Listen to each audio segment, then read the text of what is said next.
Bismillahirrahmanirrahim. Assalamualaikum warahmatullahi wabarakatuh. Selamat siang teman-teman semuanya. Sebelumnya terima kasih untuk teman-teman yang telah hadir, yang telah menyempatkan diri dalam webinar pada siang ini, yang mana pada siang ini webinar kita bertemakan pengantar data science. Jadi kita akan melihat secara garis besar bagaimana suatu itu ada gitu, keilmuannya itu seperti apa. Nah, sebelumnya perkenalkan dulu, nama saya Hilman Fauzi Abdillah, saya dari Universitas Komputer Indonesia, jurusan Sistem Informasi, dan saat ini saya sedang melaksanakan studi independen di BISA AI, di BISA AI Academy, untuk bidang data science. Nah, jadi karena saya pada saat ini sedang melaksanakan studi independen di bidang data science, saya membuatlah suatu webinar ini dengan bertemakan pengantar data science, begitu. Oke, kita masuk ke materi ya teman-teman. Pertama kita bahas dulu apa itu data science. Nah, banyak orang berpikir bahwa data science sama dengan data analis gitu. Nah, padahal sebetulnya berbeda antara data science dan data analis. Nah, jadi apa itu data science? Data science adalah cabang ilmu komputer yang berkaitan dengan analisis dan interpretasi data, melibatkan penerapan teknik statistik, pembelajaran mesin, dan pemodelan prediktif guna menghasilkan wawasan untuk pengambilan keputusan. Nah, jadi teman-teman, jadi data science ini sebetulnya dia adalah gabungan dari berbagai disiplin ilmu. Jadi kalau kita lihat di sebelah kanan ini ada diagram Venn ya. Jadi data science ini adalah jantung atau apa ya? Jantung atau kumpulan dari berbagai disiplin ilmu.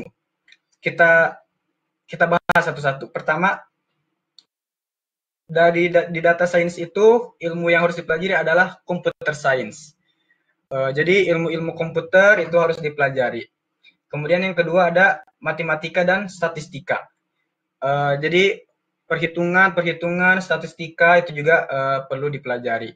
Yang selanjutnya adalah bisnis atau domain expertise. Jadi seorang data science itu dia juga harus paham suatu data itu dari sisi bisnis. Karena kan kita kenapa ada data science itu kan digunakan di dalam bisnis ya. Jadi seorang data science juga harus setidaknya paham di bidang bisnis. Nah, apa itu domain expertise? Jadi domain expertise itu adalah bidang di mana data science itu digunakan. Misal begini. Atau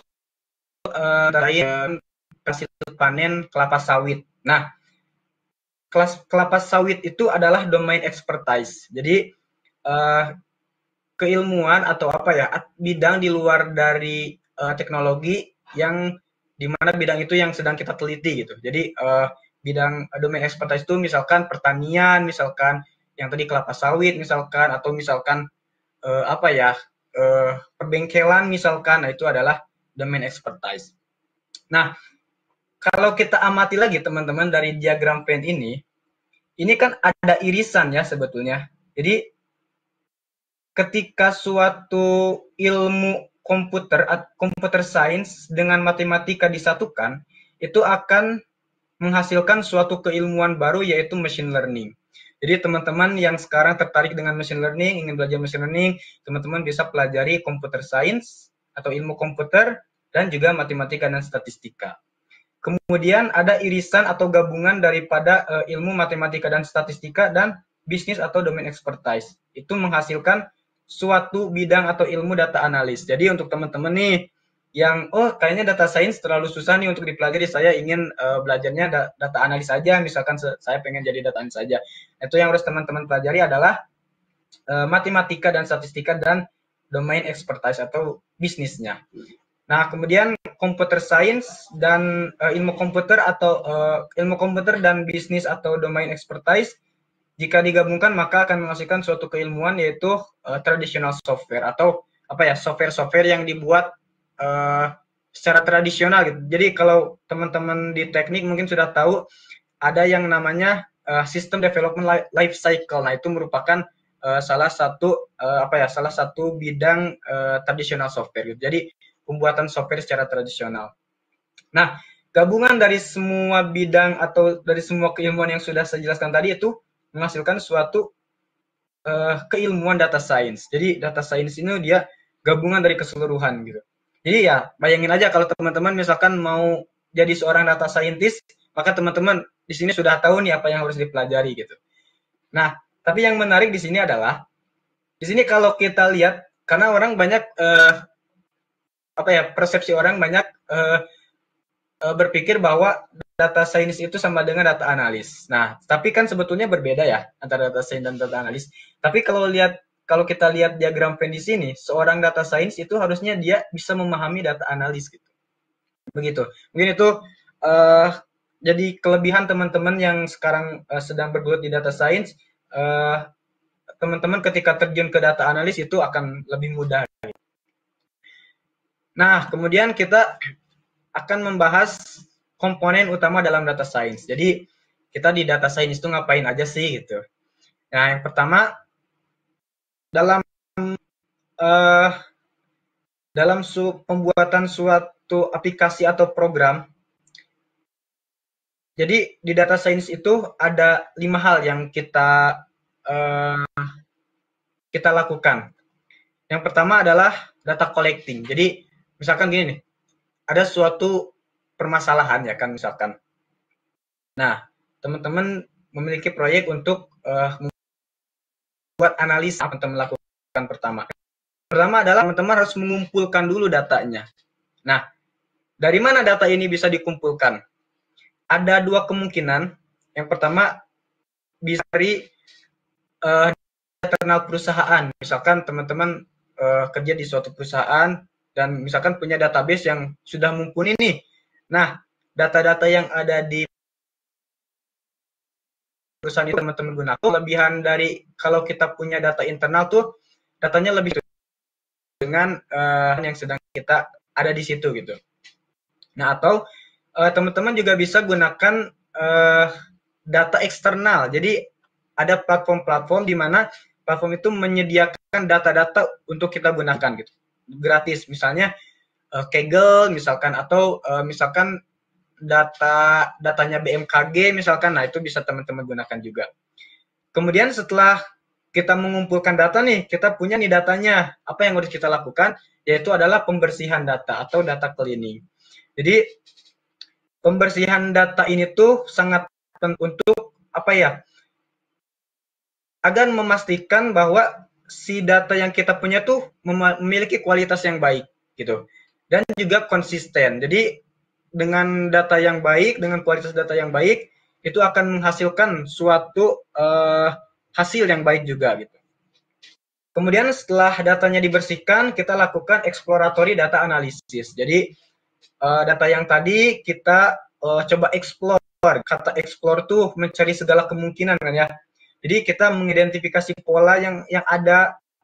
Kemudian kita coba menguji hipotesis apakah apakah hipotesis kita benar gitu terhadap data tersebut atau seperti apa gitu.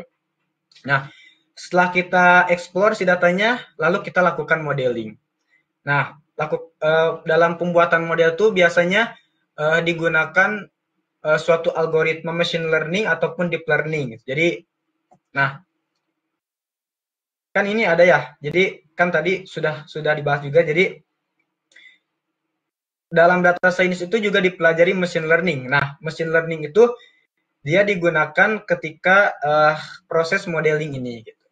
Kemudian setelah dimodelkan, maka kita akan mendapatkan suatu hasil interpretasi atau hasil analisis dari model tersebut.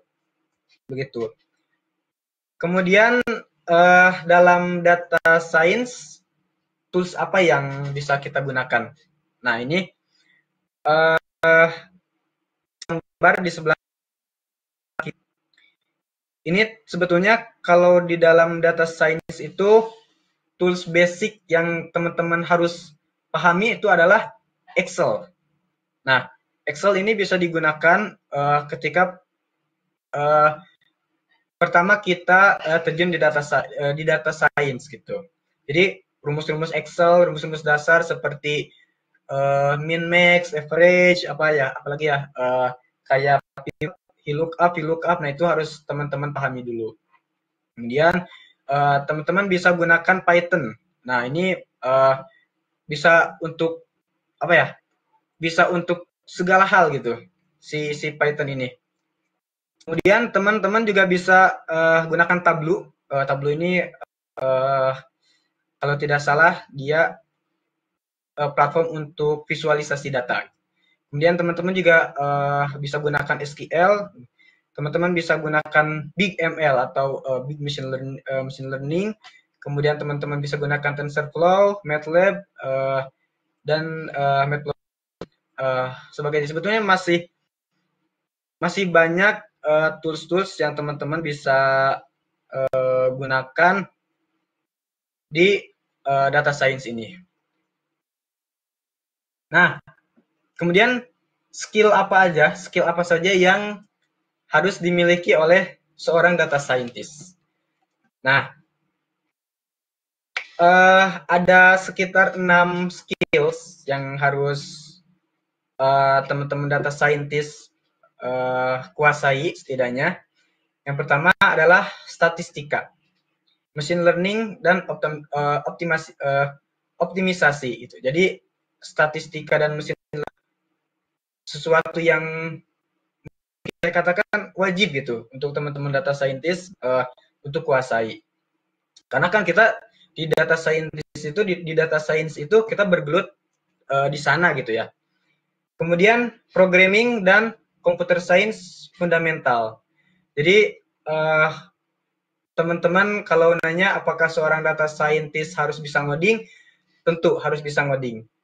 Jadi setidaknya ilmu fundamental ilmu komputer juga harus teman-teman sudah kuasai. Kemudian teman-teman juga harus mulai menguasai visualisasi data. Jadi bayangkan misalkan kita mengolah 100.000 data. Nah, kalau kita tampilkan atau kalau kita baca secara data kan cukup ruwet ya, cukup susah gitu. Nah, visualisasi ini dia itu akan membantu kita dalam memahami data. Gitu. Kemudian yang selanjutnya business and domain knowledge. Jadi bisnis dan domain expertise yang tadi sudah dijelaskan. Kemudian teman-teman juga harus menguasai big data. Jadi kan karena di data science itu kita akan bergelut dengan data kan ya. Nah, jadi setidaknya teman-teman harus menguasai bidang atau keilmuan big data dan juga cloud computing. Ini memungkinkan teman-teman untuk bisa bekerja secara tim gitu. Nah, selanjutnya skill yang teman-teman data scientist harus kuasai adalah communication and storytelling. Sebenarnya ini menarik ya, karena kan kalau secara sepintas data science itu kan kita bergerak atau bergelut di bidang data ya. Lalu kenapa skill komunikasi dan storytelling ini tuh harus kita kuasai? Nah, jadi begini teman-teman. Di dunia ini kan manusia tuh bukan hanya orang-orang yang berprofesi sebagai data science kan. Ada orang-orang yang berprofesi sebagai lawyer misalkan, hukum, kemudian ada orang-orang bisnis, ada orang-orang digital, orang-orang content creator misalkan. Nah, tidak semua orang paham terkait dengan data, terkait dengan data science, terkait dengan visualisasi. Nah, tugas kita sebagai data scientist itu bagaimana kita mengkomunikasikan data tersebut dengan bahasa orang awam. Jadi sehingga si data yang sudah kita si model atau si hasil analisis data yang sudah kita lakukan tuh bisa dipahami oleh siapapun. Nah, itulah pentingnya kenapa seorang data scientist juga harus setidaknya menguasai ilmu atau apa ya, keahlian di komunikasi, atau setidaknya cara dia ngomong tuh bisa mudah dipahami oleh orang lain gitu. Mungkin seperti itu. Nah, ini sekitar 8 skill set yang perlu dikuasai setidaknya, atau mungkin kalau bahasa dikuasai mungkin lebih ke dipelajari, mungkin ya, dipelajari untuk seorang data scientist. Kalau secara ini kan banyak ya sebetulnya yang harus dipelajari oleh seorang data scientist. Ya memang tidak akan tiba-tiba kita jago ya. Jadi tentu semuanya juga harus melewati pembelajaran-pembelajaran gitu. Harus ada butuh waktu lah untuk kita memang bisa terjun, atau butuh waktu kita untuk mempelajari bidang atau keilmuan data science ini. Gitu. Nah, kemudian ini ada data science life cycle. Jadi apa ya, siklus hidup dari data science itu dia seperti apa? Di data science itu semua apa ya? Mungkin semua analisis yang kita lakukan itu dimulai dari business understanding. Jadi kita pahami dulu nih, kalau misalkan kita mau lakukan suatu pemodelan data, misalkan harus pahami dulu permasalahan di dalam bisnisnya itu seperti apa. Gitu. Kemudian setelah kita memahami di bidang atau di bagian bisnisnya, kita lakukan data acquisition, atau yang tadi data collection gitu, atau kita mencari data gitu. Kemudian ketika kita sudah memiliki datanya, kita coba data understanding atau pahami data itu seperti apa. Kemudian setelah kita pahami data itu seperti apa, kita lakukan data preparation. Kita mulai kita mulai membersihkan gitu. Data cleaning tadi, kita membersihkan data-data. Kemudian setelah itu kita lakukan data exploration, atau yang tadi exploratory data gitu. Atau data exploration gitu. Jadi kita explore datanya, kita lihat kemungkinan-kemungkinan yang ada di dalam data tersebut. Kita lihat pola-pola yang ada di data tersebut. Kemudian setelah kita explore datanya, kita lakukan data modeling. Kita modelkan suatu data ini menggunakan machine learning, menggunakan deep learning, menggunakan AI dan sebagainya. Kemudian setelah kita lakukan data modeling, setelah si datanya kita modelkan, kita lakukan evaluasi. Jadi dari data ini atau dari model ini tuh apa sih yang kurang, performanya apa, gitu, hasilnya seperti apa. Dari data evaluation kita balik lagi ke data, ke business understanding. Jadi bagaimana implementasi dari suatu model data yang kita gunakan, implementasi ke bisnisnya itu seperti apa. Jadi memang ini seperti apa ya, seperti lingkaran yang tidak ada habisnya mungkin. Karena kan namanya juga data science life cycle ya, namanya juga life cycle. Jadi akan terus berputar gitu.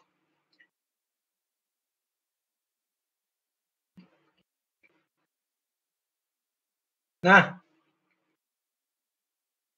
kemudian di sini ada suatu diagram Venn yang mana ini menggambarkan bagaimana suatu keterkaitan antara data science dengan AI atau dengan machine learning atau dengan deep learning. Jadi kalau kita lihat bulatan yang besar ini ya,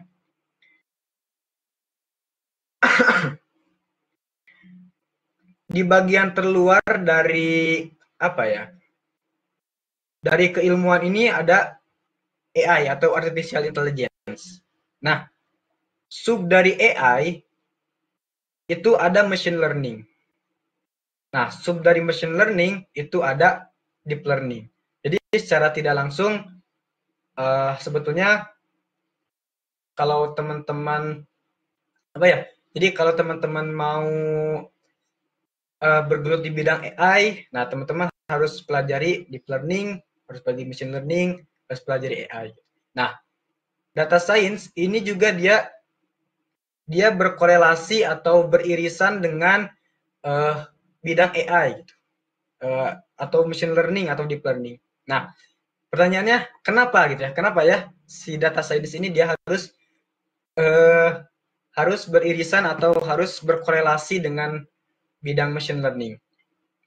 Nah, jadi gini teman-teman, uh, jadi bayangkan ya, kita membuat suatu model atau apa ya, kita menganalisis lah misalkan suatu data berjumlah 1 juta data misalkan.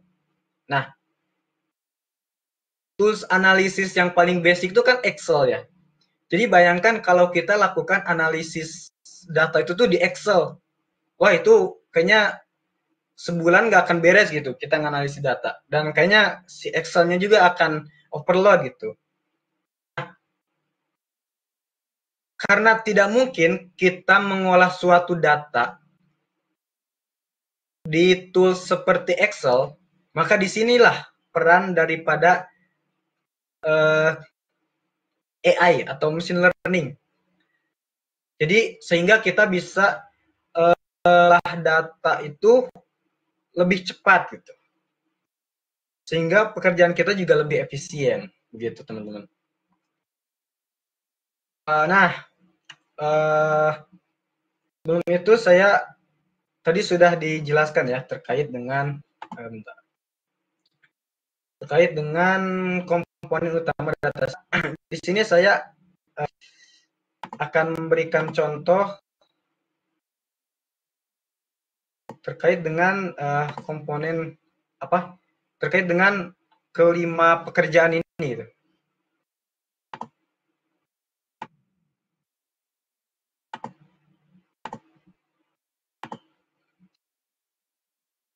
Nah, misalkan di sini contohnya kita akan membuat suatu model model analisis harga rumah misalkan. Nah, pertama kan kita tentu harus tadi kita harus data collecting dulu kan ya, kita harus mencari datanya dulu. Nah, untuk datanya ini contoh implementasi ya.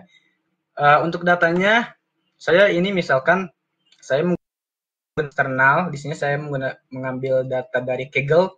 Datanya adalah house sales price in King Country USA. Jadi ini dia menghimpun penjualan rumah di Amerika Serikat. Kita akan coba lakukan suatu pemodelan data gitu. Kemudian setelah data collecting, nah ini misalkan di sini saya menggunakan tools Google Collaboratory untuk membuat suatu model. Pertama kita import dulu tools-tools yang kita butuhkan, seperti di sini ada Pandas, ada NumPy, ada Matplotlib dan sebagainya. Kita import, kemudian kita lakukan data collection. Jadi yang tadi ya, ini datanya dari sini, kemudian si data tersebut menggunakan Pandas. Jadi dari data tersebut kita load dan kita mendapatkan suatu data seperti ini. Jadi ini datanya tidak terurut ya, gitu. Kemudian setelah kita lakukan data collecting, kita lakukan cleaning data atau pemilihan data. Nah, di data cleaning ini pertama saya menghapus dulu kolom ID, kolom tanggal dan juga year renovated atau tahun direnovasi gitu. Nah, kenapa data ini atau kenapa kolom ini dihapus? Karena kolom-kolom ini data date terus mana ya? Nah, year renovated ini dia data ini tidak memberikan makna apa-apa gitu. Jadi mau ada di sini atau tidak ada di sini juga tidak akan berpengaruh ke model kita gitu. Nah, untuk itu data ini dihapus gitu, dihilangkan. Kemudian yang selanjutnya kita di sini menghapus data-data yang outliers. Jadi data outliers itu seperti ini teman-teman. Jadi kalau misalkan ada data-data misalkan data penjualan misalkan. Rata-rata penjualan tuh misalkan 10.000, 11.000, 12.000, 10.000 gitu. Tiba-tiba ada data penjualan satu harganya 100.000. Nah, si data harga 100.000 tuh itu harus dibuang karena itu adalah outliers. Itu akan mempengaruhi proses kita modeling akan mempengaruhi si data secara keseluruhan. Jadi akan mempengaruhi juga pada kualitas datanya. Untuk itu kita buang, kita hapus si data outliers tersebut. Nah, di sini saya coba menghapus data-data outliers. Kemudian di sini saya menghapus baris-baris yang tidak ada nilainya karena ini nanti akan berpengaruh di modeling kita, di pemodelan datanya. Jadi data-data yang baris-baris yang kanan itu kita setelah datanya dibersihkan dari 20.000 baris datanya menjadi 20.900-an baris. Jadi sekitar sekian baris yang kita hapus dari data tersebut. Kemudian setelah kita membersihkan data, kita lakukan exploratory data analysis. Kita coba temukan pola-pola yang ada di dalam data. Pertama di sini saya mencoba menemukan pola price distribution. Jadi distribusi harga penjualan. Gitu. Jadi kalau kita lihat di grafik ini ya, jadi ini bisa saya baca semakin rendah atau semakin rendah harga rumah itu penjualannya semakin tinggi.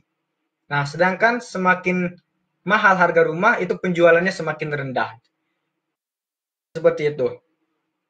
Kemudian di sini ada saya menggunakan correlation heat map. Jadi kita coba mencari korelasi antar variabel. Misalkan di sini antara price, antara harga dengan bedroom ini korelasinya hanya 30%, misalkan korelasinya tuh kecil misalkan. Kemudian harga dengan bedroom ini korelasinya 47% gitu. Dan seterusnya. Artinya tidak ada korelasi. Ini korelasinya 0,5 atau mungkin sedang ya, korelasinya sedang. Ini ada 0,75 berarti korelasinya lumayan gitu. Jadi kalau satu berarti dia berkorelasi. Nah, kemudian cara lain untuk kita melihat korelasi antara variabel yang ada di dalam data adalah kita coba visualisasikan variabel tersebut scatter. Jadi misalkan gini. Di sini saya ingin mencoba memvisualisasikan keterkaitan antara besar rumah dengan harga rumah. Jadi dari scatter plot yang ada di sini, saya bisa menyimpulkan bahwa harganya semakin tinggi. Itu logis kan ya? Nah, jadi dari data tersebut saya menemukan suatu analisa seperti itu. Nah, kemudian saya mencoba variabel lain untuk melakukan korelasi antara misalkan land area, yaitu jadi luas lahan gitu, luas lahan yang ada di rumah secara keseluruhan dan harga rumah. Jadi dari korelasi ini saya bisa menyimpulkan bahwa antara luas lahan rumah itu dengan harga rumah itu tidak ada berkorelasi gitu. Jadi misalkan luas lahannya itu besar tapi ruangan rumahnya kecil. Nah, harganya jadi tinggi atau jadi rendah gitu. Nah, itu tidak ada korelasi antara dua variabel tersebut. Nah, kemudian setelah kita lakukan exploratory data analysis, setelah kita cek korelasi antara variabel, setelah kita coba kemungkinan yang ada di dalam data, kita lakukan suatu modeling pada data. Misalkan di sini saya membuat suatu modeling data menggunakan algoritma linear regression. Jadi kan kita akan melihat bagaimana keterkaitan antara variabel-variabel yang ini, yang bedroom, sleeping dan sebagainya berkorelasi tidak dengan price gitu. Nah, kita lakukan suatu modeling menggunakan linear regression. Kemudian setelah dilakukan suatu modeling, kita lakukan suatu kita akan mendapatkan suatu interpretasi dari model tersebut. Jadi dari data tersebut atau dari model tersebut kita menemukan suatu korelasi atau apa ya? Jadi dari model tersebut ternyata akurat nih antara si harga rumah itu dengan apa yang kita prediksi gitu. Jadi itu untuk interpretasi hasil. Oke, kita balik lagi ke slide. Jadi itu contoh daripada implementasi atau apa ya, pembuatan model gitu di dalam data science. Kemudian kita lanjut ke peluang karir data science. Nah, jadi seperti apa sih karir seorang data science itu? Dia bisa berkarir di mana saja. Nah, pertama tentu saja seorang data science bisa berkarir di bidang data scientist. Seorang data scientist dia bisa berkarir di bidang data science. Gitu. Jadi kalau kita seorang belajar kita bisa menjadi seorang data scientist. Nah, kemudian kita juga bisa menjadi seorang data analis. Jadi kan tadi sudah dijelaskan ya bahwa iya ini kan. Jadi seorang data scientist juga mempelajari data analisis kan. Nah, jadi seorang data scientist dia bisa berkarir juga sebagai data analis gitu. Kemudian seorang data scientist dia bisa berkarir di bidang dia bisa berkarir menjadi seorang engineer. Karena cukup ini ya. Jadi data science ini seorang data scientist ini dia akan banyak belajar terkait dengan machine learning kan ya. Jadi seorang data scientist dia memiliki peluang untuk menjadi seorang machine learning engineer. Kemudian seorang data scientist juga dia memiliki peluang atau bisa bergelut di bidang software engineer gitu. Karena cukup apa ya? Cukup tadi kan ada ya. Jadi nah, ini kan ada ya traditional software. Jadi seorang data scientist dia akan mempelajari keilmuan software gitu. Oke, begitu. Mungkin itu saja teman-teman untuk materi atau pembahasan yang bisa saya sampaikan. Saya membuka forum diskusi untuk teman-teman untuk bertanya perihal dengan terkait dengan data science gitu.